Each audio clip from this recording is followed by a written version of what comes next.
Y'all able to see that? Yep. Perfect. Does that move it a little bit? So once we get going, yep. All right, very good. Carlos, I'm gonna turn the floor over to you to kick us off, and we got a full agenda today. So anyway, maybe we'll just go ahead and get started. All right. Well, thank you, Sandy, and welcome everyone. We have a full agenda, as Sandy says, and we certainly have a full house, and I appreciate everyone taking the time to join us for our first meeting in 2021. And before we proceed, I just want to say that looking forward to another year as being the board chair. The group, the whole group, the whole staff, the board just keeps building on the successes from the previous years. I mean, if you had a chance to listen to the annual meeting in November, you see just how much was accomplished. It's almost like we didn't miss a beat. In spite of all the challenges, from last year, all the impacts on everyone's personal lives and business lives. I mean, we really didn't miss a beat at all from an economic development corporation standpoint. So kudos to everyone involved with that. So to get started, I think we have a new member of the group to introduce, and that's Michael Halford, Guilford County Manager. Is Michael on? Is Michael here? I haven't seen him yet, Carlos. So he, of course, is the new Guilford County Manager, and will be joining us at some of these meetings, perhaps in the future. I know they've got a few things going on over there as well. So if he joins, we'll welcome him, but certainly glad to have him in the future. Absolutely. Absolutely. Thank you, Sandy. So I guess the first order of business is to, since we met, I think it was November, God, it seems so long ago, that we had our annual meeting. And if you recall, we had a short abbreviated Economic Development Corporation meeting prior to the annual meeting. But so if I think you sent out the packet, it's pretty extensive. So if everyone's had a chance to take a look at it or glance over it, I'd like a motion to accept and a second, if I could, please. This is the minutes that I'm showing now. And as Carlos mentioned, Lauren did a great job writing that up before his departure. So I'm not sure you'll ever see minutes that detailed from me. But anyway, I think it's very accurate reflection of that meeting. Carlos, I make a motion to approve the minutes as written. Okay. Thank you, Darlene. This is Mark Prince. I'll second that. Thank you, Mark. All in favor, say aye. Aye. Resounding enthusiastic ayes. That's great. That's great. So all right. So we'll accept the meetings as they are. The next order of business, I guess, so we'll turn it over to Sandy, who's going to take the next couple of items. Is that correct, Sandy? That's right. That's right. Thank you. I just wanted to bring you up to date a little bit on some projects and remind you that we have been very busy since the annual meeting. And many of you may have read and seen emails about the Hot Shots project that is considering a property on Green Drive. This is a company that is currently in Charlotte. They're a hot sauce distributor, and they hope to ultimately manufacture hot sauces. They are still considering the location here, but we are certainly hopeful that they will choose High Point and operate on Green Drive in one of the Ingrid Volk buildings that we got brought to market as part of the city staff's small scale work that started back in 2018. So again, very hopeful in regard to that project, and City Council did support that with an incentive package, and we appreciated that so much. The next one, it's not showing here for some reason. The other one was the Fatessa project, which is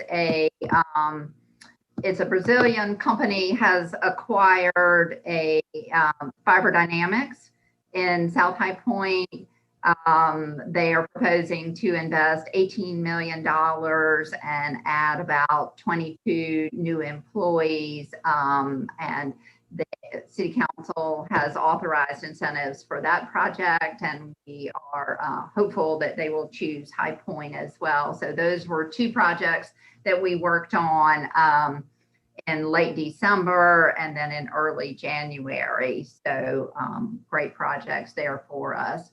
Another piece that I had that I wanted to mention was we have Corp Corporation is developing a shell building in North High Point. It's about 100,000 square feet that will be on Gallimore Dairy Road at Gallimore Dairy Road,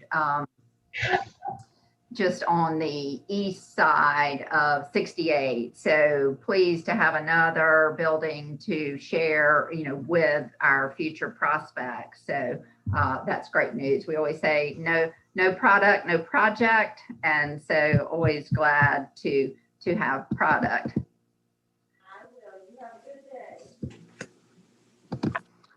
The next thing I wanted to mention, and I'm not sure, I've not seen Stefano with us, I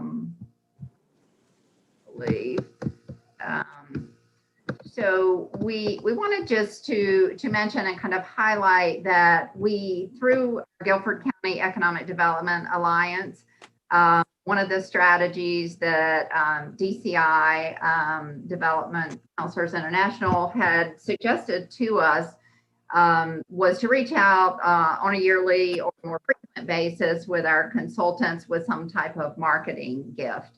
And so as we started looking at what we were going to do at the end of 2020 and thinking about Christmas, but also thinking about New Year's, as we knew that some of the Christmas mailing was getting a little bit clogged up with everyone ordering Christmas gifts and other products from Amazon and other logistical groups. So we decided we would wait to do our mailing until after the first of the year. And we started thinking about food products that we could share with our consultant group. And back in 2012, we located a company, for those of you that have been around a while, we located an Italian company called LC America up in North High Point. And they have, you can see here, this is their building, LC in Colfax. It's actually within the city limits of High Point. And this is Stefano here in the middle. He is the CEO of the company, and they have steadily grown. And they got involved in the healthy chip business, in the extruding portion of it, even before it really seemed like that was a big trend. So anyway, he was really active early on, during COVID, because Italy got hit so hard. So we connected just on a lot of items, and he helped other Italians produce PPE. But this ended up, with his help, we ended up doing this mailing, and we decided it would be cheers to a sweet 2021 while toasting 2020 goodbye.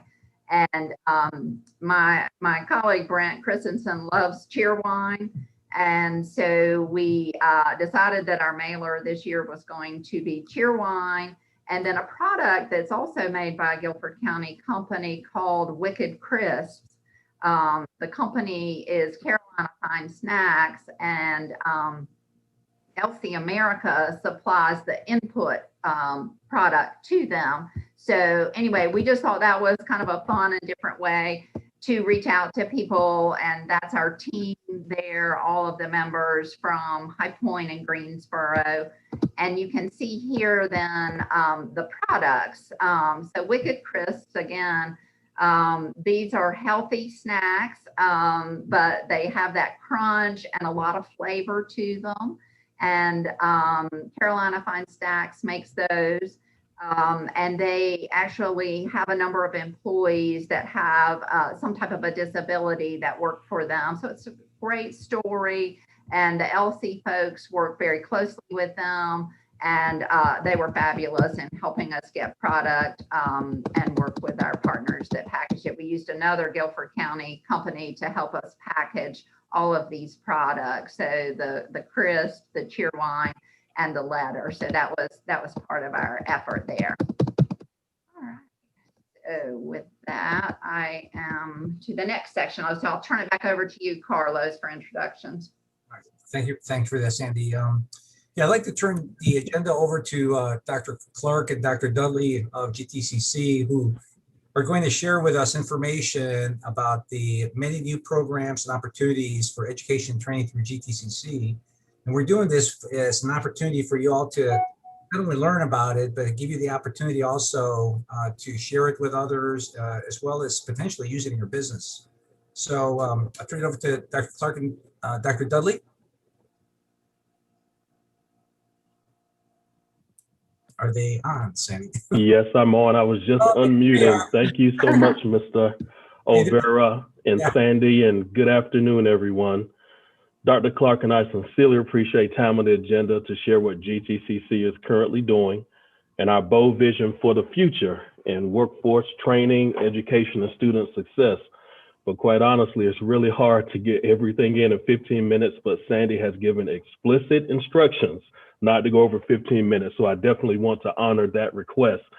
And I realize some may be listening while driving, otherwise occupied. So if you don't mind, I would like to read the programs that are on our Center for Advanced Manufacturing campus and our High Point campuses. And when I'm done, Dr. Clark will talk about what's taking place on the High Point campus. So on the Center for Advanced Manufacturing, we have automotive systems technology, collision repair, refinishing technology, computer integrated machining, welding technology, diesel and heavy equipment technology. And on the High Point campus, we have entertainment technology, adult education, which includes adult high school, GED, and ESOL classes, human services technology, pharmacy tech, the furniture academy, and simulation and gaming design. So with that, now I'll turn it over to Dr. Clark so he can talk about his community and student-focused vision for the High Point campus. Dr. Clark? Appreciate that, Manuel. Appreciate the time to talk to everyone. Hope everyone, I guess it's February, but hope everyone had a good holiday, good January, and we're off and running. Are we not going to be able to share the slides, I guess? Is that, do we know? So I'm looking at it. Give me just a moment, Dr. Clark. Okay. If you want to try, we'll try and catch back up with those. Just a moment. All right, because there's a map there that would probably be helpful, but that's all right. You guys can just picture this. All right, so basically, as Manuel mentioned, we're looking at, we're redoing our facilities master plan, and we're looking at the High Point campus. And throughout the college, we have 5 campuses, and we're looking at how we can focus our campuses in different areas. As you might have maybe know that the last year we did a, I'll say a sort of aborted effort to get on the referendum in November that the Guilford County Schools was on, where they was approved for $300 million. We did not get on the ballot. It was a combination of a new president, a late start, and COVID. So between all those 3 things, we never really got any traction.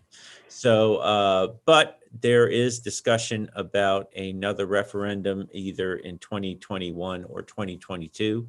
And we want to make sure that the college is, our needs are out there so that we can go ahead and continue to contribute to economic development in Guilford County.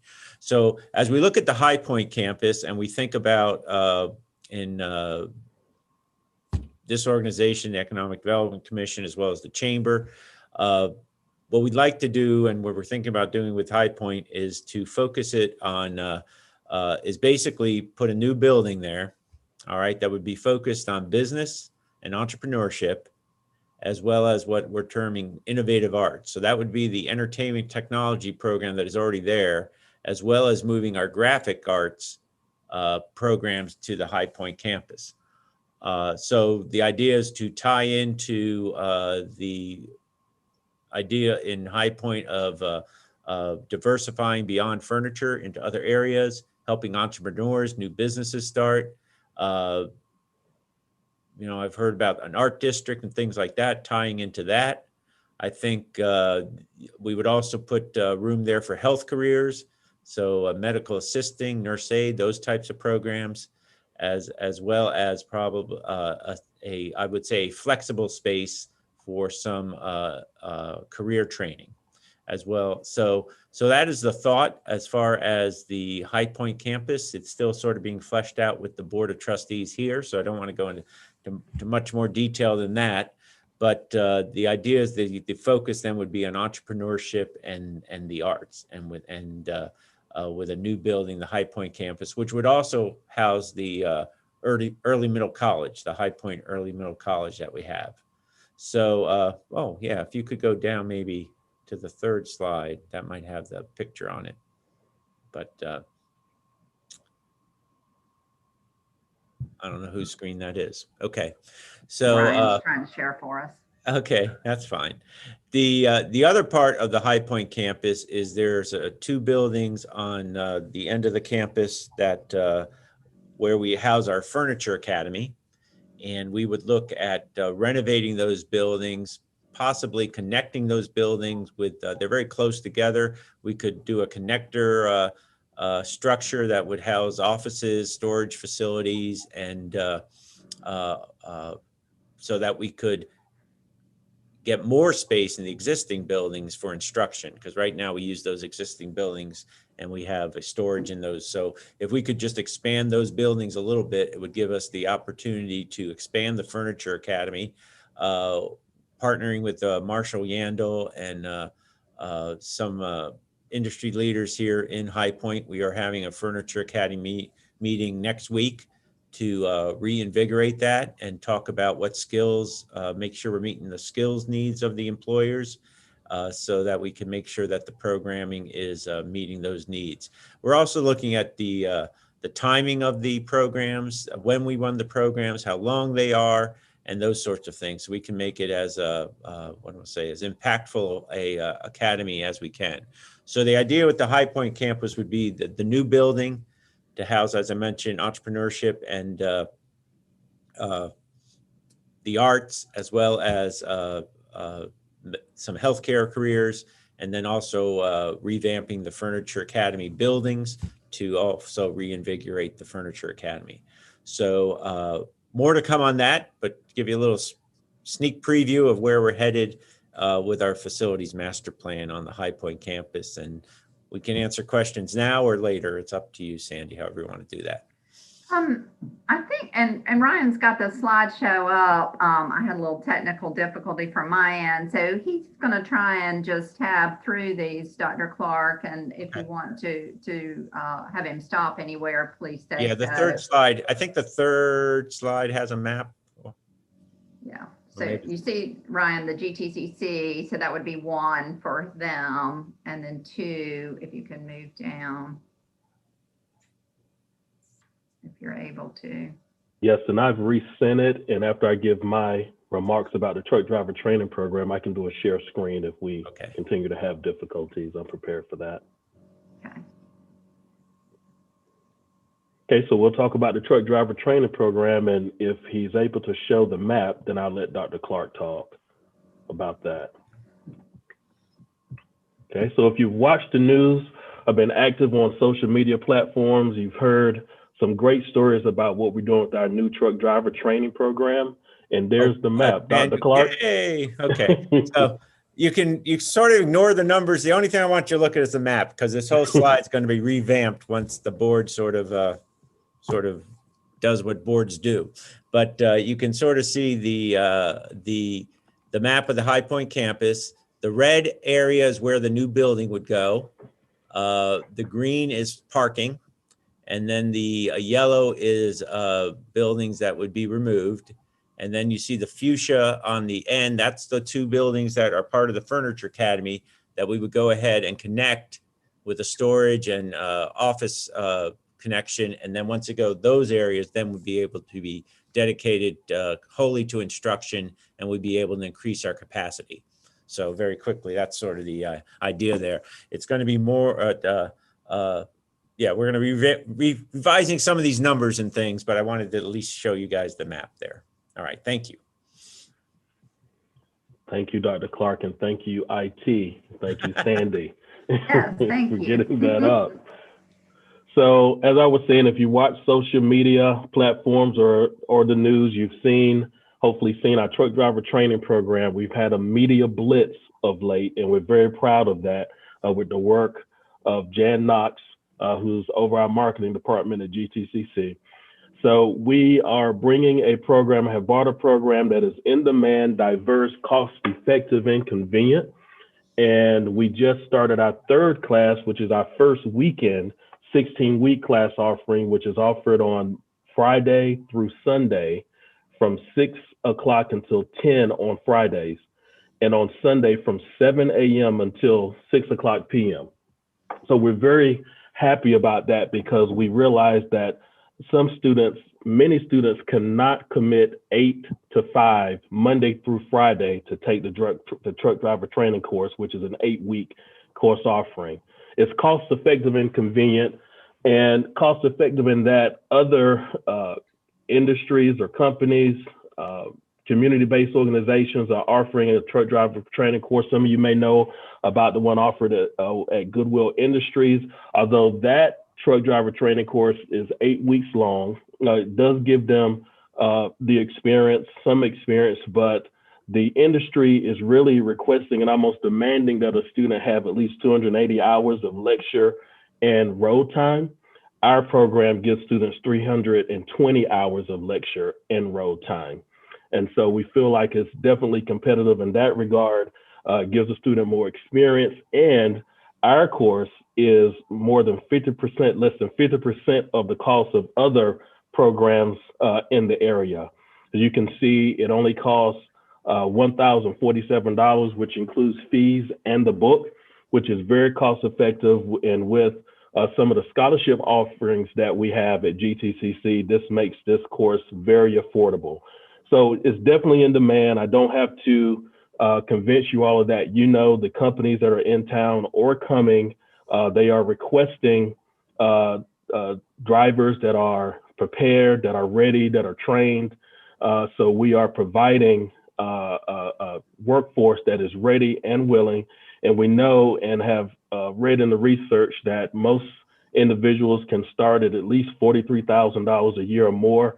And in time and with experience, they can make upwards of $60,000 a year in time, but a median wage is right at $43,000. And we're very diverse. And I'm proud to say that based on the enrollment numbers of 3 classes so far of 32 students, for the students enrolled, 56% of these students reside in what we know to be the poverty zones, or the parts of Greensboro where the living wage is below $15,000 to $20,000. 56% of our students reside in these areas. So they will complete this training and be work ready. And we're very proud of that. Also, we're diverse as far as gender. As you can see, 21% of our students are women, with that 44 Black women, 3 white women so far, and a very competitive program, and a program that's in demand. And so in demand that individuals are commuting into our program to take this course. As you can see, over 18% of our students are coming from Winston-Salem, Reedsville, Graham, and Burlington. So this is something we're very proud about. We completed our first class in December. As you can see a picture in the top right-hand corner, Dr. Clark and the students that completed the program. Love that picture. Everyone is masked and safe, and the students are very proud. And we're very proud of that day. So with that, I'll turn it over to Dr. Clark again to talk about his vision for the Greensboro campus and the transportation industry. So if you can go to the next slide. As we're doing that, I do want to point out Manuel's hard work in getting this done, and also Dr. Beth Batanzo, who started this work even before I got here. But one of the strategic decisions we did make together was that place this program on our East Greensboro campus, our Wendover campus, So we were on the east side of Greensboro, so we could reach into those zip codes that are economically disadvantaged and try to get jobs into those areas. So that was a strategic decision. Now, we made that strategic decision. And so now this is the Greensboro campus. Now, once again, ignore the numbers because the numbers are changing because we're thinking bigger now. Basically, if you look at the right-hand side, right now, our truck driver training program takes up about half of one of those parking lots. All right. So we basically just roped off the parking lot and there we're doing it. So what we want to do is create a actual truck driver training pad. You see the red area there. That land is already owned by the college. So the land is already taken care of. But now we're, and that's why I want you to ignore those numbers because now we're thinking bigger. And we want to put our transportation logistics center out on this campus. We already have the truck driver training program there.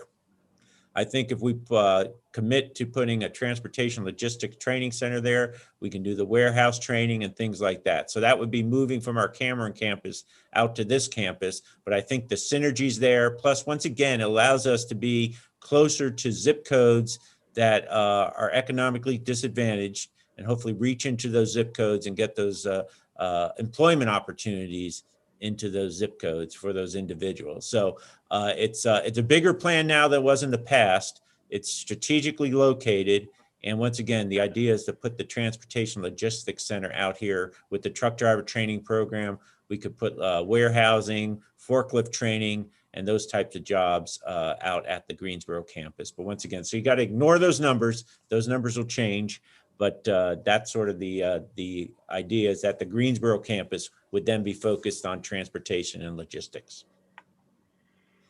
And the last slide, thank you, Dr. Clark, for your bold vision and work and leadership. We're so excited about Daniel, this. it's definitely a team effort, all right? Yes, but we're just excited about this. As you all can tell, we're moving forward and giving students an opportunity to just really be upwardly mobile in their life and career. And finally, we know these opportunities are all for naught if we don't offer students support.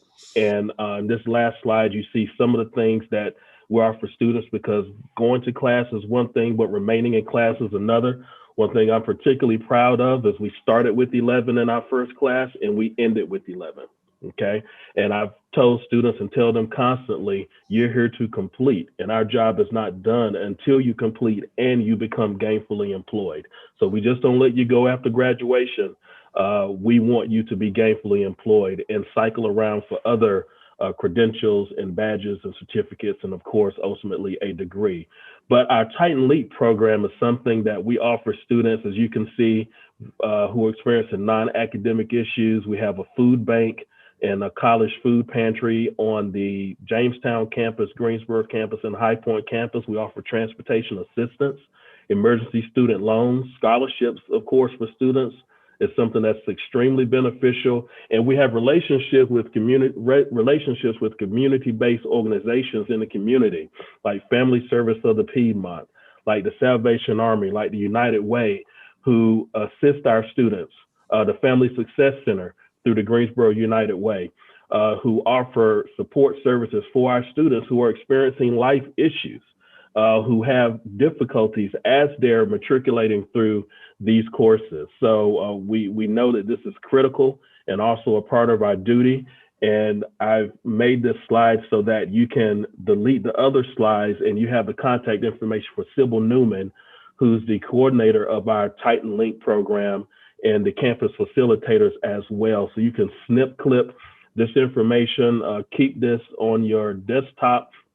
So if you come in contact with a student who needs some support, here are the numbers and here are the extensions and the names and also the email address. So that completes our slides, unless you have any follow-up comments, Dr. Clark, and we'll take any questions. Yeah, just one more thing. Since this is the High Point EDC, I do want to, that Manuel and I have been brainstorming how to create a cohort of students from High Point that we could get somehow provide transportation for them up to the Greensboro campus so they could take the truck driver training program.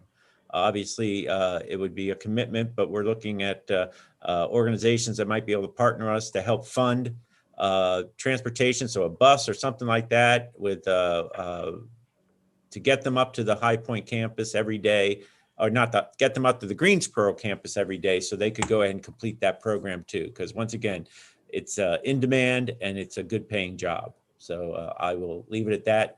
But just appreciate Manuel and his leadership. And you see, we got a lot going on and we have a lot more coming. So I appreciate that. And thank you, Sandy, for the opportunity to present.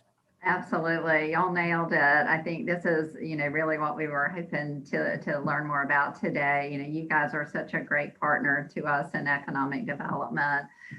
We have Chris Rivera from Workforce Development on the call from Guilford Works. And, these two teams of people, are so important to the work that we do. And they always answer the phone and show up when we ask them to, and come and talk about the people in this region, which, that's just one of the biggest components now for us for locating companies. So we truly do appreciate that. Dr. Clark, one question that I had is will there be additional programs at the Cameron campus if you move the logistics from there? Yes, there will. And I'm going to hold off on that until I talk to the board a little more. But no, we're not at actually, we want to move programs there that even have greater growth potential. Because that's probably our campus with the biggest space for growth. So we have some exciting plans also for the Cameron campus. Well, good. And I appreciate the thought about, helping with transportation, because that's one of the things that we see. We love our High Point campus, but there's some great programs at other campuses throughout the county. So certainly transportation and logistics. And I just love the CAM Center, with the metalworking that they have going there in Jamestown. So, all of these schools have really unique and interesting programs that, appeal to different people at different times. So again, yeah, as part of that new building, we'd like to also put some flexible space in there that we can put some industrial programs in there and then move them out and then put other ones in there. So we can go ahead and provide that type of training in High Point through some flexible space. So if anyone knows of any funding would like to help us with transportation, just give me or Manuel a call. Perfect. Maybe I have a question. Yes. Dr. Clark or Manuel, of the 11 students that graduated, did you have someone, were they able to get employment, or do you have a relationship with employers that are talking to these students as they're graduating? Because I applaud you on your program. It's well overdue and a great program. So thank you for getting this off the ground. Yes, we are still collecting that information, but we're proud to say that 50% of the students from that first graduating class of completers have secured employment. And we have met with industry leaders and companies and are planning a meeting sometime this month with representatives from the transportation companies to make sure that our students get a first shot at employment opportunities. That's great. Thank you.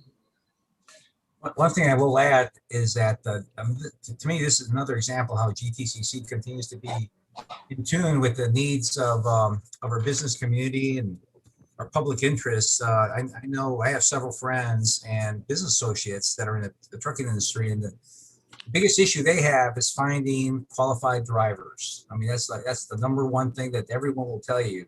So I think that something like this certainly is very much in tune with what the real need is out there. And I commend you both for pushing forward with this. Thank you very much. Okay, any other questions before we move on to the next topic?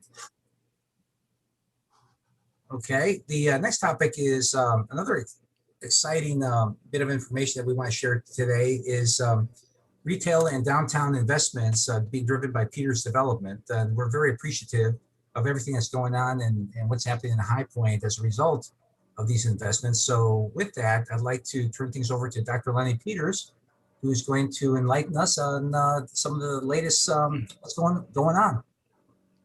Thank you.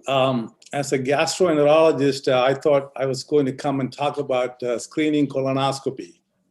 So if you are age 45 and up, please have a colonoscopy done. But then Sandy just told me I should talk about downtown real estate development. I said, I can do that too. Well, So, I'll be calling you about the other one here soon.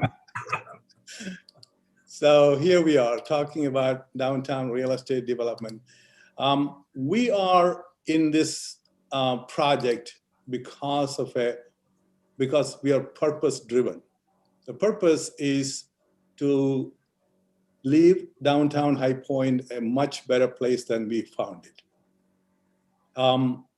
As you know, if you compare to Greensboro downtown, Winston-Salem, High Point, we are far behind. So we want to do our part to help develop, and we want to work with for-profit, non-profit, anyone that's interested in investing in downtown High Point.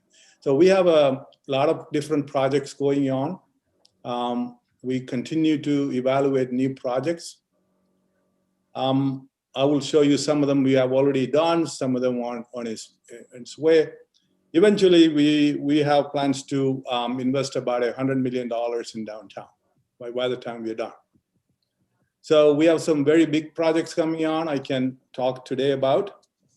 One other reason we are in it is that we find there is no color downtown. It's dull. It's still a lot of brick. I'm not putting brick down, but we need to bring some glass and some colors to downtown. I have a home in Manhattan. I have a home in Miami Beach. I want to bring some Miami to downtown High Point. That's part of the purpose. So if you see our buildings shining, and if you have to wear sunglasses, so be it. We're going to have white, silver, blue, and Bethany colors. So this is one of our projects we already did. It's a 4-story building. If you want to show some of the other signs, this is our corporate office. We moved 45 jobs, and we are the first company that moved jobs downtown. As we all know, to develop downtown, we need 2 things. 1, we need to have people working downtown. 2, we need to have people living downtown. Everything else you can do, dance around it, people come and go. But unless those 2 things happen, we're not going to develop downtown. So we took the initiative. We moved 45 jobs that were earmarked to go somewhere else. We're also bringing another 60 jobs downtown in the next 6 months, within the next 6 months. This is an interesting, unique building. We wanted to do something very different from what we have in High Point. We have a retractable roof, event space on the roof. The roof You can move down, Ryan.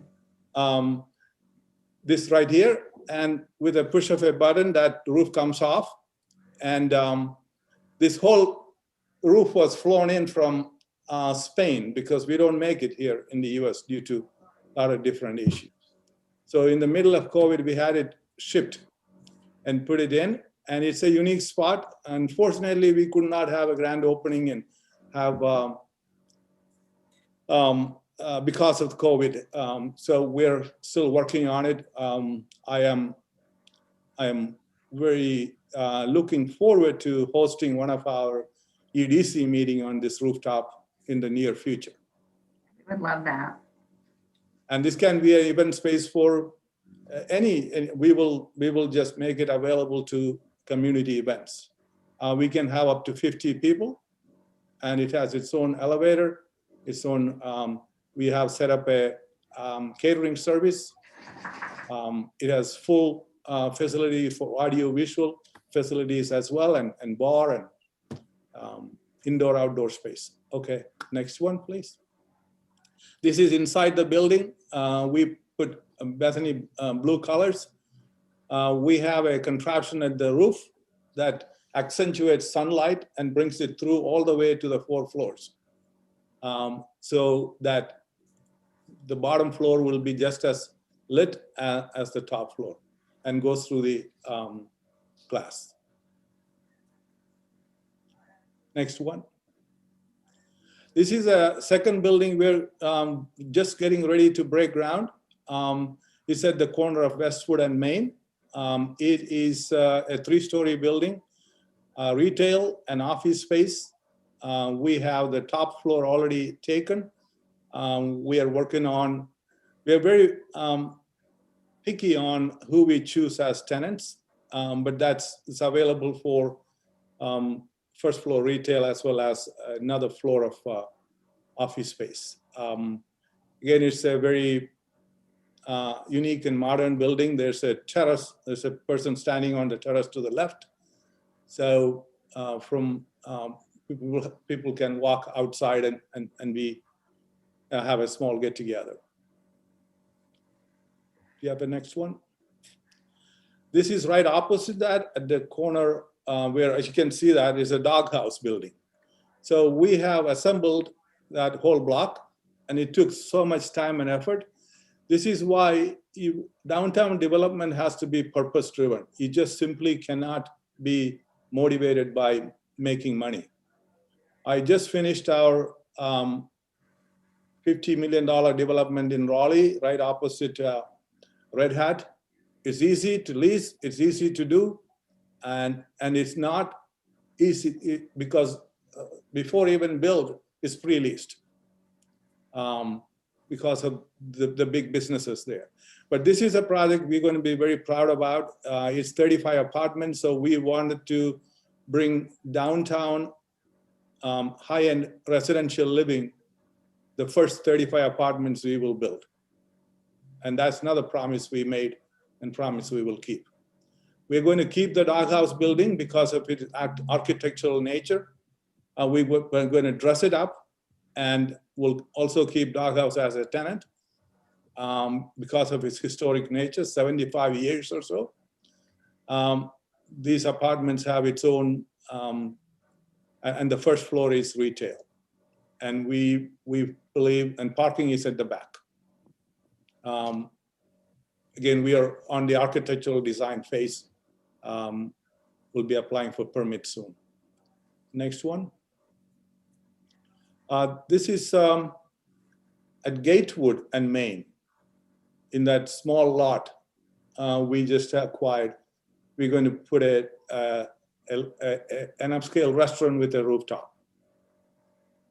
That's the plan, and we are looking for someone to, we may even participate ourselves to bring a restaurant, a classy one. Nice.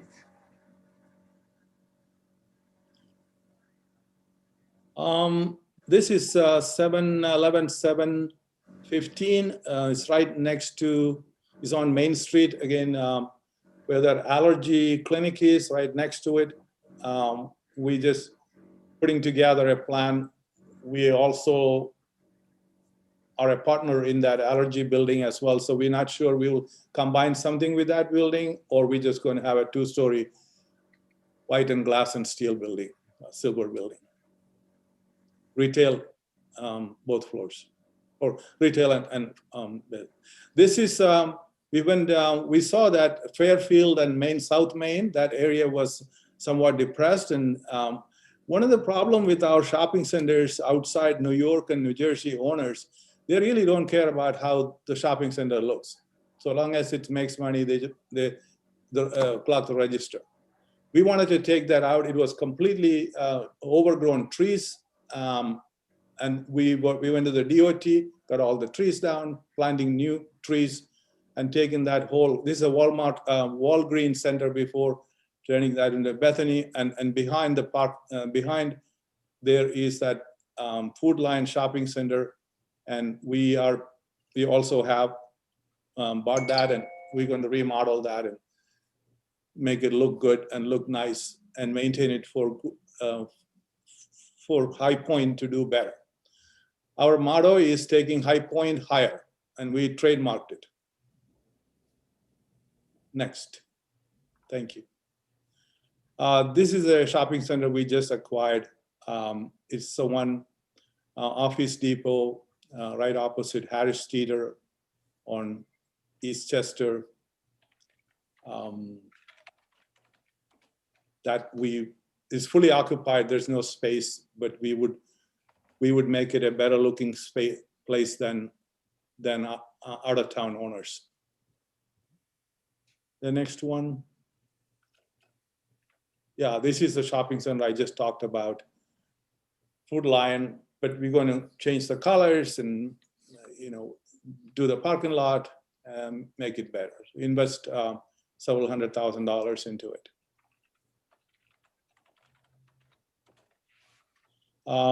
We wanted to bring some bright colors. It was a very depressed, it was a place where our homeless population used to pass urine and defecate. It was just a terrible location. We took it up, and I know it's a little brighter color than we thought it would be, but by the time the paint went on, we were too far ahead. But it's a little brighter than we would like, but we may change that a little bit. But anyway, we just want to bring some shine, some brightness.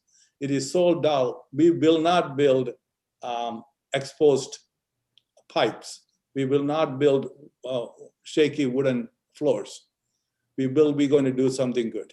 So this is an example of how we take this, and we almost 90% occupied within the 2-3 months we took possession of, and we are putting a Bethany Medical location there too. This is a very good project that we are looking to develop. This will be one of our signature projects. This is the Tysinger property that you heard of. It's a good acreage, and it is there can be a big announcement that comes up here. That's something we are looking to develop, something big.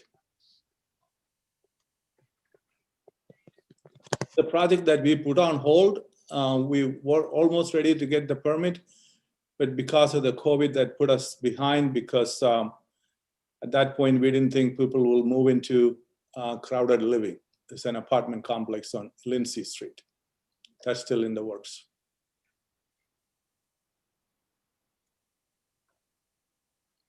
Any more? I think that's it, right? Sandy, I think that's it. But anyway, we have 10 construction projects currently. We have our own general contractor working for us in-house. And this is a process that we think is important to High Point. We are very closely working with downtown High Point. And the builders that are together, we have conferences and meetings, and I talk to David Congdon on a regular basis. We try not to compete or cause problems for each other. In any ways we can cooperate, we do. I'll stop. Thank you.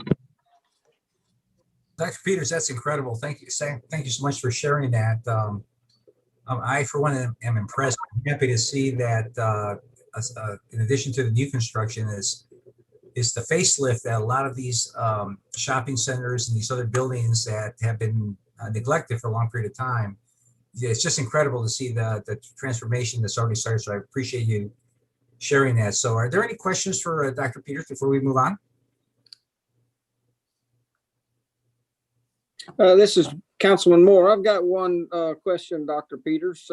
First of all, thank you so much for your vision and your enthusiasm as you're moving at a rapid pace. Certainly, you mentioned at the outset some of the changes and the shine and the philosophy of what you're doing. Are you, as you make those changes, are you looking and talking with community folk and getting their feedback as you go along as to some of the reaction you're getting, and will that be an evolving type thing as you go forward? We have a public relations team that we are constantly in touch. We have a mailing list of email list of 13,000 people that we communicate every week. So if someone wants to win an election, talk to me. So yes, we are communicating. Our PR team, they're working with For example, is the doghouse. We had a lot of conversations and we had a good working relationship. We want to support them. Great. And that's our goal. Well, thank you. And thank you for your dedication, your enthusiasm, and your investment. Appreciate it. And I'd just like to say, I wanted Dr. Peters to share some of this with you all because it is so impressive. And in my economic development career, I don't think I've ever seen anyone come and do this type of work that Dr. Peters and Peters Development has done. And you remember, we got into retail work a number of years ago, things that the citizens locally wanted. And, we were successful, with some additional grocery stores, but there are still a number of retail pieces, that we don't have here in High Point. And as Dr. Peters mentioned, some of these centers with out-of-town owners are not as well cared for as, and it's not a problem unique to our city, it's in other cities as well. But, you want the shopping centers to be places where people want to go and where they feel safe and where there are, products that they're interested in. And, we saw that big investment on East Chester and the Harris Teeter Shopping Center from an out-of-market developer. And so when it just got announced, Dr. Peters, that you were buying the center across the street with the Office Depot and the Dunkin' Donuts, I was just thrilled. So, that really inspired me to, in addition to the community college presentation, was just to reach out and say, hey, will you share about this? Because I just think it's really a game changer for High Point, and we do appreciate you so much, Dr. Peters, and all of your team. Dr. Peters, this is Darlene. Do you feel like that we're doing enough in the city to address the safety and security for the buildings downtown? Because I know that's important. It's nice to have beautiful buildings, but we want people to feel safe, that they're free to move down there. And I know that's been a big issue. Do you feel like we're making improvements in that area? Yeah, we have talked a lot about this. We have been for the last 6 months. Two major issues for downtown development is parking and safety. So we don't have a cohesive parking plan. So I think the mayor and the city are extremely working very hard to find a solution for that. So we would need to work towards, and the third one is streetscaping. And the first is safety. And safety has three components to it. One, panhandling. Two is homelessness. Three is pure people who commit crime. And in that is the group where mental health patients. And there are some areas here that we need to work with in order to help them relocate. We just had this Tuesday, I believe, we had a great presentation for Forward High Point, put that together, a group called Block by Block that goes around the country, and they would provide that private security force, but they're not people who arrest anybody, but clean up the place, be an ambassador to the downtown. So there is there's an interest in finding someone like that to help, but that is definitely a major issue. How do we deal? These are all our brothers and sisters, homeless and mentally ill patients. We got to have a cohesive plan.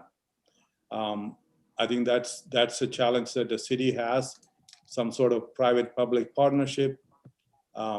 This is in the forum. I think you're pointing out a very good issue that we need to deal with. Those are the main areas, yes.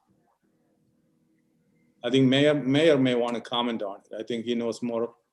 We've been talking, Mayor and I have been talking about this almost on a weekly basis. Yes, we have.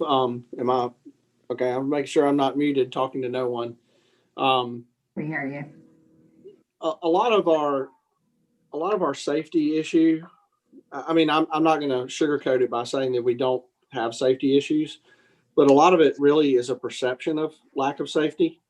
I can tell you there's homeless people there. I can tell you there's, people milling around downtown that may make people uncomfortable.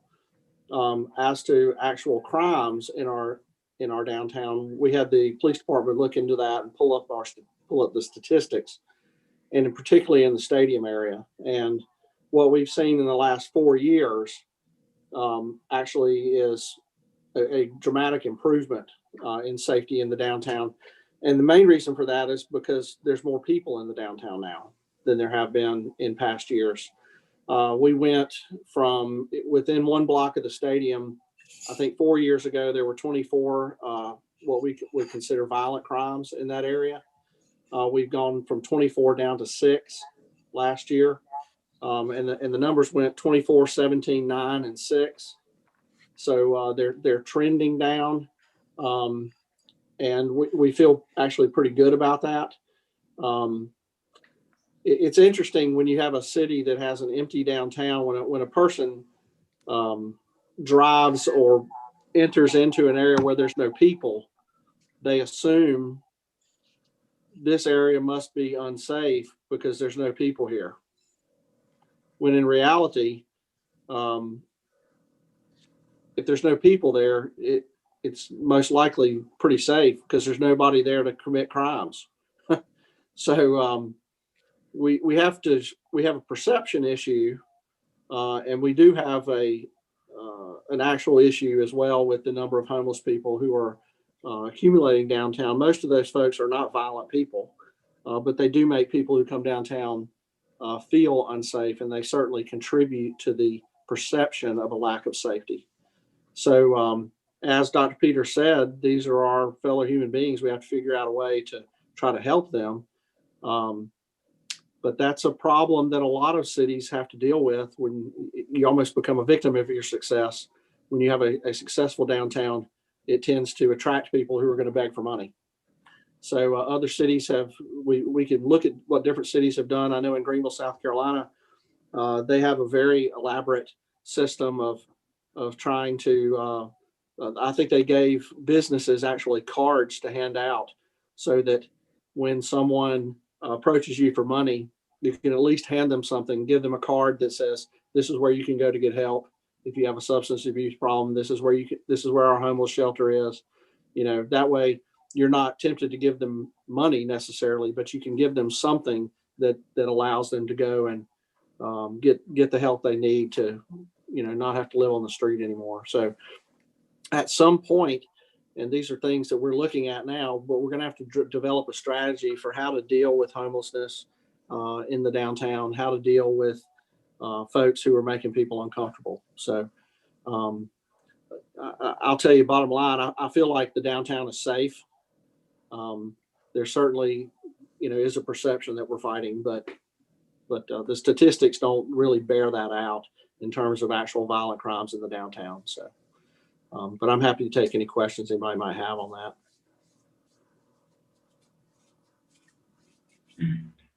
If I could, Sandy, just kind of yes, please, Ray. take back a little bit. Forward High Point is looking at this seriously. We do have a committee in place that is studying various options. The idea of clean and safe programs within downtowns are really at the primary principle of almost every downtown development program in the country. Dr. Peters mentioned block by block, one group that has worked. Currently, they're working with 120 downtowns around the country. This isn't a new issue. The International Downtown Association, of which we're a member, has been addressing clean and safe programs for almost 40 years. I ran a program similar in Greensboro. There are issues that, yes, we know we have to address, and we're trying to see what's the best way for us to move forward with it. One of the issues is, like everything else we're going to address, it's funding. It's, how do we pay for the increased level, no matter which way we go with a private contractor at block by block or police officers or other issues. How do we deal with increasing appearance and maintenance? Normally maintenance issues have as much to do with the perception of safety as anything else does. If there's litter around, if there's boxes sitting on the sidewalk, and other trash, and there's weeds growing up, we have the sense that it's unsafe. So we have to deal with those issues as much as we're going to deal with the people issue. The social issues are very hard to address. But one of the things that the downtown programs typically do is not really address it from a law enforcement basis, but from a social service basis, where a program like that would have people that are trained in social services. We'll start to get to know them and help find the proper facilities that they need to be working with. Currently, I think with COVID now, I've been on calls with those 100 other cities fairly frequently over the last few months. It is a problem that has come back in a lot of cities. Homelessness is really on the rise nationally as unemployment has went up, as jobs have disappeared. Currently, it's currently at the worst rate for us downtown than I've seen it since I've been here. But I can tell you what we're currently dealing with is not close to the issues I dealt with in Greensboro in 1999. But we do have to deal with the issues. We're putting plans together, working with the city and working with the business owners and the developers to find some common ground that we can find a common solution to these. Yeah, and I'll touch on one of the things that Ray said as well. One of the ways that we're going to fight perception of lack of safety is through streetscaping, actually. That's one of the things that, again, when you drive into an area, if you see no people, if you see a place that's not been kept up, a place that doesn't look physically appealing and inviting, people's minds just run to, well, this place is unsafe. Okay. Whereas if you have an area that has a very inviting physical atmosphere, trees, landscaping, it looks like it's been kept up, and you see people around, then it gives you a sense of confidence that that area is safe. So it's not just a law enforcement thing. It's not just the social services stuff that Ray talked about, which is very important. Ultimately, that's really the most important thing. But also, how does your area look? And so we're looking downtown actively at our streetscape, especially on Elm, extending that down English Road past Condon Yards. We're looking at taking English Road and MLK back to two-way traffic.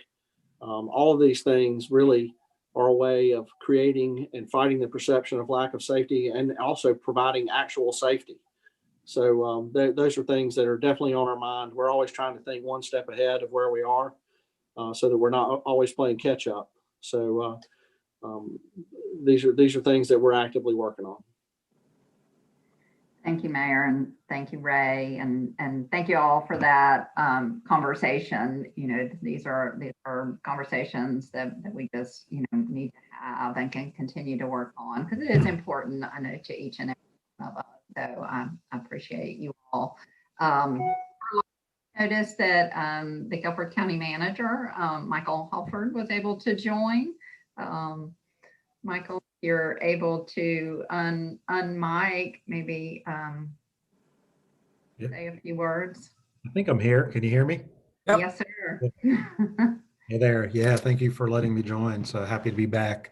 In Guilford County in this seat. Yeah, I was budget director for about 14 years and then left a little stint in Gaston County and then came back, been here about a month in the new role. So yeah, thanks for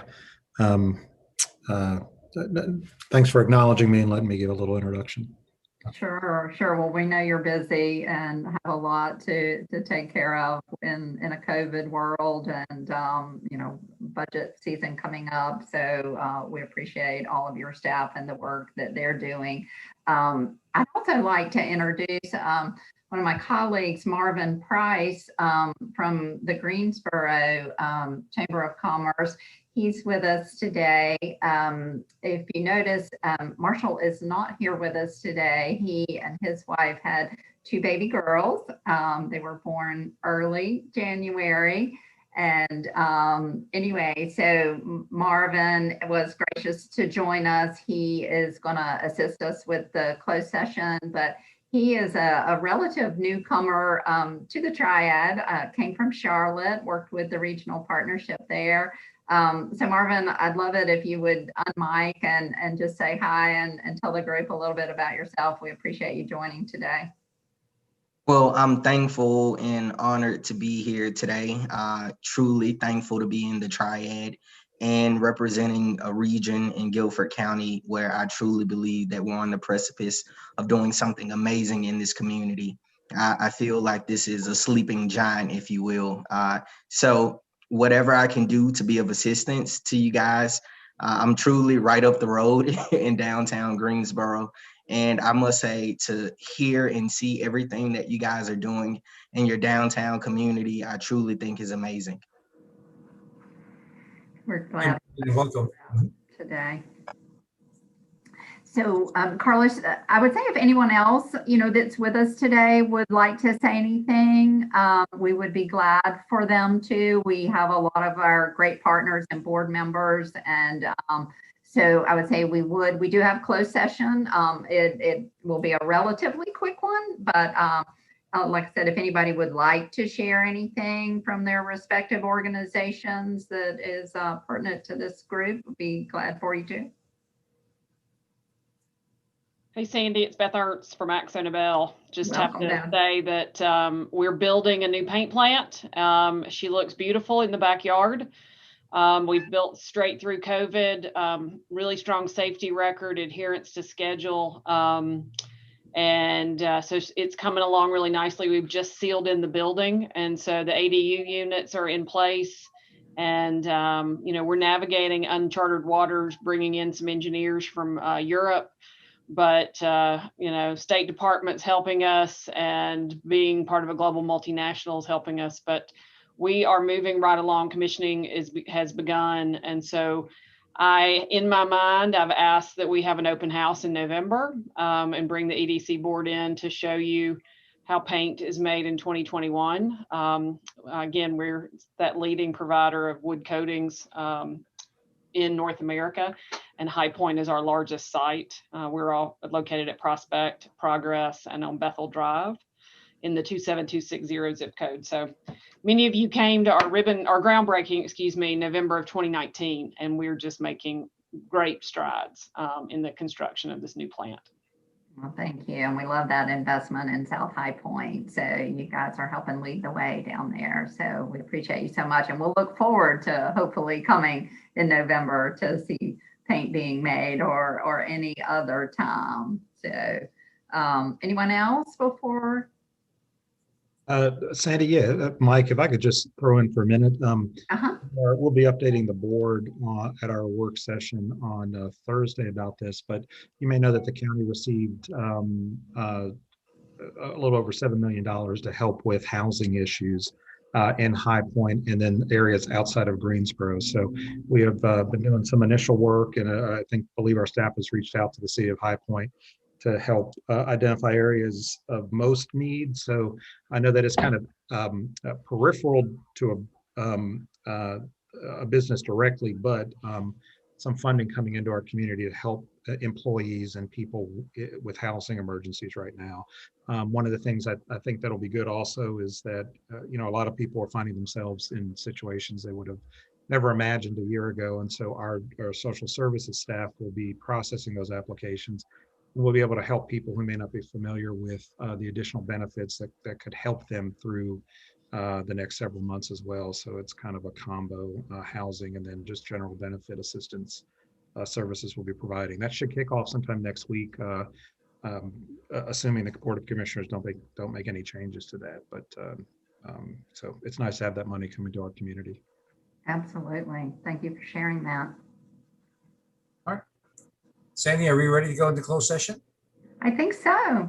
Okay, and there's no business after closed session, I'm assuming.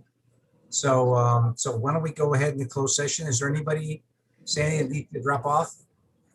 I think that we are all part of the closed session group. So